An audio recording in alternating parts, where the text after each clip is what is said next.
Hello everyone, and welcome back to Queen Elizabeth, A Day in Her Life.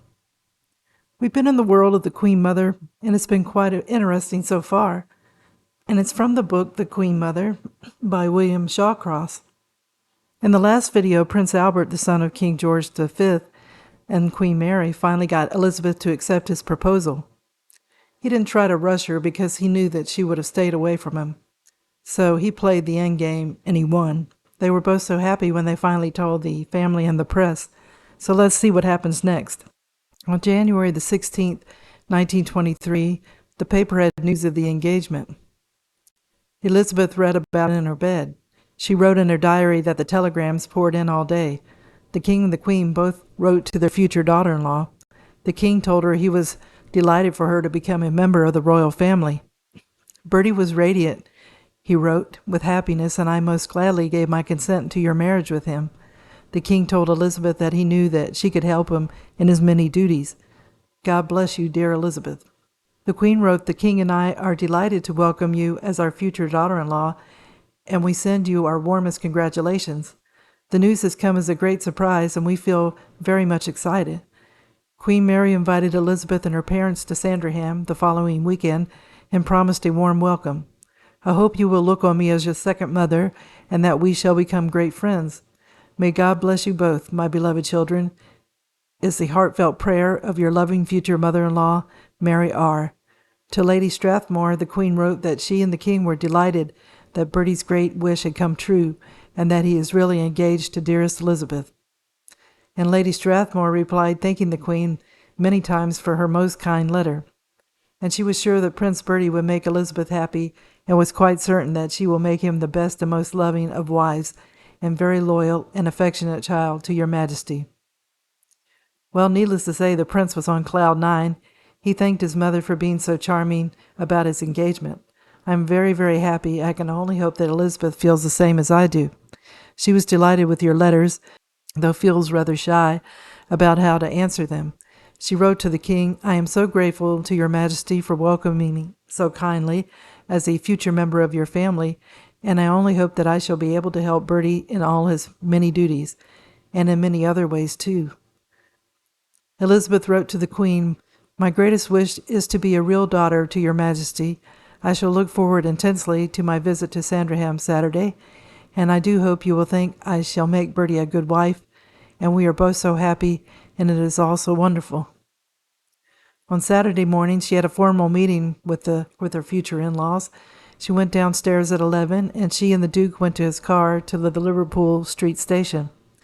Her parents followed in the demure, and when they got to the Liverpool Street, in about 10 minutes, a large crowd had formed, and there was hundreds of photographers. The Duke, Elizabeth, and her parents went in a special carriage attached to the 11:50 train to Wolverton, the station which served Sandringham, and they had a cold lunch on the way. Lady Elizabeth, when she met with the prince's parents, passed the test with flying colors. The king and queen were waiting for them at York Cottage. They both thought Elizabeth was pretty and charming, and the king wrote in his diary, Bertie is a very lucky fellow. And the queen noted that Elizabeth was engaging and natural, and added the next day that she was much taken with Elizabeth. They took her and her parents straight to Sandringham House for tea with Queen Alexandra. Years later, Elizabeth recalled that the Queen Alexandra looked beautiful in her old age and was practically deaf, but with her Danish gestures, they conveyed a lot. 4 more royal ladies were there to give her the once-over. Queen Alexandra's youngest daughter, Queen Maud of Norway, her sister, the Empress Marie Feodora Varana of Russia, mother of the Tsar Nicholas II, and Queen Alexandra's eldest daughter, Princess Louise, Duchess of Fife, with her daughter, Princess Maud. After tea, she went up to see Queen Victoria. That was Queen Alexandra's second daughter, who was ill. Elizabeth got along with them well, and Queen Mary thought it was all a very happy, cheerful party. When they returned to York Cottage, Elizabeth and the Duke spent time reading through piles of letters and writing replies to their friends, relations, or well-wishers. Elizabeth wrote to her sister May that the most ghastly ordeal of going to tea with Queen A and all the old ladies, they are all too angelic to me, but it was a strain, and I can imagine it was. And she said, meeting them, they were all kind and charming, but I'm feeling utterly exhausted. In numerous letters, Elizabeth wrote, "I'm so happy and surprised, as I never thought I'd marry him." She added that she was so tired already, "I think I shall probably die long before I get married." And then Mike, Elizabeth's brother, wrote a funny letter to her. He said, "I do hope father is behaving nicely and not pouring his cocoa backwards and forwards in 4 cups and 2 tumblers under the Queen's nose at breakfast." And then, in the P.S., he asked Elizabeth if he had told James Stewart about it. He said, "I think you ought to. Poor James, he will be angry, won't he?" Well, James Stewart had heard the news and sent a telegram of congratulations from New York. Another former beau, George Gage, was disappointed, but he admitted, "You ought to be a princess. You are one naturally," and he asked her for her photograph. Archie Clark Kerr, who said that he was speechless with envy, sent her every possible kind words. He wrote, "The prince, he thought, is the luckiest person in the world to have for his own your happiness, your goodness, your beauty, your serenity, your everything that makes you what you are." After Elizabeth and her family returned home, Prince Albert wrote to Queen Mary thanking her for being so charming to Elizabeth. And it seemed like in times of stress, Lady Elizabeth would become ill, and this time she got tonsillitis, and she suffered from it frequently. She wrote that her throat burned, and she had 8 weekly sessions before she got over it. January 29th, they returned to York Cottage and spent a week with the King and Queen. The King said, "The more I see her, the more I like her." So during the days, they went to see the King's horses, they had lunch, and they walked around the gardens at Holkham. In the evenings, there wasn't much to do. Elizabeth probably would have liked to have danced to the gramophone, play games, or sing, but she was asked to bring some work to do, so she decided to knit. And her lack of knitting socks would become a joke later that she shared with the King. The Duke wrote to his future mother-in-law. He told her how happy he was that Elizabeth was to be his wife. He told her it was her kindness allowing him to visit Glamis, St. Paul's, Walden, and Bruton Street those last 3 years. He said that Elizabeth had been angelic to him ever since he first knew her in 1920, and it had changed into something much more wonderful, and he only hoped that he was worthy of her great love. He said he would do his utmost to make Elizabeth happy all their lives. Lady Strathmore replied, "All I ask and pray for is that she should be happy, and I feel she will be with your love surrounding her. Dear Bertie, you have been so kind to me too, that I know that though I must in a sense lose E, I am gaining a son who will always be very dear to me." February the 6th, James Stewart came to call. He was very depressed to find all his friends engaged and scattered. She said in a letter, "He's just the same, very slow." So it sounds like she didn't regret breaking up with him.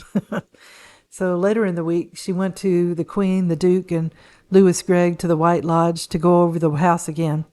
See, Queen Mary loved the house as she knew it and thought it was an excellent order, and it wasn't easy for a young bride to suggest changes. They toured the upper floors for 2 hours, and then they had a picnic lunch. Then they went to the basement, and then they had architects who arrived, and they had to go all around the house again. So it was very tiring. And it was at this time that Elizabeth started taking part in the formal life of the royal family. So White Lodge was to be the future home of Elizabeth and Prince Albert, and there was difficulties. The Duke was irked by Queen Mary's insistence on keeping control of all changes at White Lodge, and he was glad for Elizabeth's cheerfulness. The Duke was feeling impatient. He wanted Elizabeth to have what she wanted and not have things done for them. So Elizabeth wanted to soothe him and said, "Don't worry about White Lodge and furniture," and she told him that they would make it enchanting. And she said for him to keep calm and don't be bullied, and rest if you can, is my advice. So everywhere the Duke and Elizabeth went, she made a good impression. The Duke wasn't liking that his time was scheduled always, and his father had timetables laid down. April 4th at Buckingham Palace, Elizabeth had to make her first speech, and she was worried about it for days and kept rehearsing it.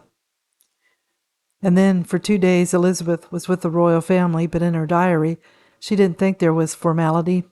She chatted with the Prince of Wales while the Duke went out riding. The King showed her his room and played gramophone records for her. The Queen gave her a tour of the castle, and Sir John Fortes, the librarian, took her and the Duke to see the treasures of the Rory Library. And Queen Alexandra came to lunch and gave her a pearl and amethyst chain. They left for St. Paul's, Walden, and things were more relaxed there. After tea, she and the Duke made a bonfire and sat and drank a cocktail, and after dinner they played the Grammy. Weeks and days before the wedding, things became more crowded, with everyone getting them ready for the wedding. It was wondered if Elizabeth would have the title of princess when she got married. The Home Secretary said that Lady Elizabeth would acquire the status of princess on marriage, and she would style herself Duchess of York. An official announcement was released stating in the accordance she would be known as Her Royal Highness the Duchess of York with the status of princess. The closer the date of the wedding, the more people wanted to be there. It was decided that there would be parties at Buckingham Palace on 3 days before the wedding for those who couldn't be fitted into the Abbey. Then there was an evening party on Monday, 23rd of April, an afternoon party for servants the next day, and another afternoon party on the eve of the wedding. Lady Strathmore was in touch with the palace constantly. Her guest list kept changing, and she needed more Leon cousins to be invited. Presents are pouring in, and I am at a loss of what to do. She wanted the Strathmore servants and the local farmers not to be overlooked, and asked for 80 tickets to the afternoon party. The Duke during this time was still busy working. He wanted to ensure industrial welfare and the well-being of the young. That was his public interest. Elizabeth's last weekend as an unmarried woman was on April 21st through 22nd, and she went to the palace again on Saturday for lunch with the king and queen, and they gave her presents. A tiara and complete suite of diamonds and turquoises came from the king, a diamond and sapphire necklace from the queen. Her father gave her a diamond tiara and a rope of necklace of pearls and diamonds. Her mother gave her a diamond and pearl necklace with matching pendant, and it sounds like she did all right with all that jewelry. And then Elizabeth got her fiancé a platinum and pearl watch chain. That evening, Elizabeth went home and spent Sunday morning resting in bed. After lunch, she went walking, in between writing letters, and she felt very odd and sad leaving home. Monday, April 23rd, she was back in London, and she was at the Abbey with the Duke and all the bridesmaids for the wedding rehearsal. She was tired, and when she got home at 7, she got dressed and went to Buckingham Palace, and then she attended with her parents the first pre-wedding receptions given by the king and queen, and there were 800 guests there. Elizabeth dressed in pink, and the queen said in her diary she looked pretty in pink.